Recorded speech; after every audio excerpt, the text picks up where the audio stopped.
Hi guys! Good morning! Hello mga kasumates! Ayan, nagbabasa kasi ako ng mga comments kanina and then, ayun, nakita ko yung mga reaction ng mga kasumates ko at iba pang mga viewers natin sa ating post regarding sa repair.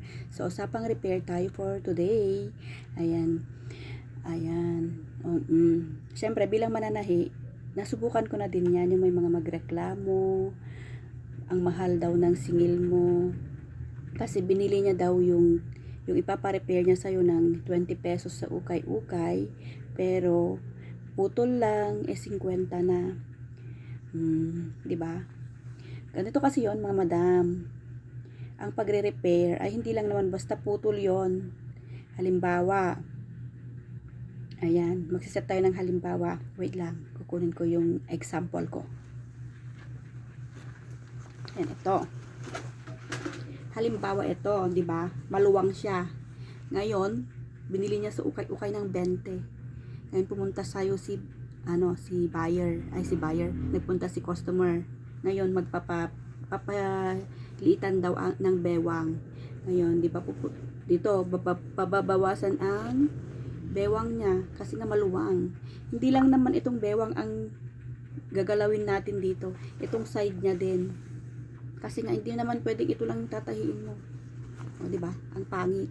So, tatastasin mo yan. Tatastasin mo dito. Kasi isi-shape mo din siya eh.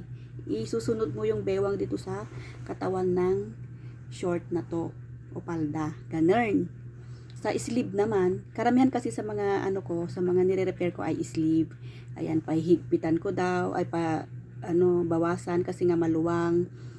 Ayun. So, sa sleeve, kapag binawasan mo yung size niya, hindi lang po yung sleeve ang gagalawin mo dito, pati yung body ng damit.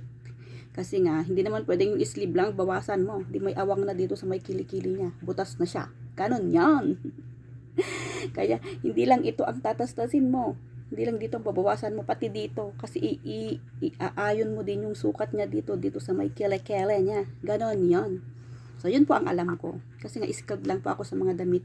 Hindi naman po ako talaga nag-aral kung paano manahi, ganyan. Pero natutunan ko naman habang nagtatahi ako, habang may mga nagpapa-repair, ganyan. Natututunan ko by my own process. So, ayun. Yun lang po. Sana may naintindihan kayo. Kaya kapag nagpa-repair po kayo, medyo madaming ipapatastas. Medyo magdagdag naman kayo kahit konti lang. Ayan. So, mura lang naman akong maningil. Kasi kapag depende sa gagawin. Yun lang. Bye! Happy sewing everyone!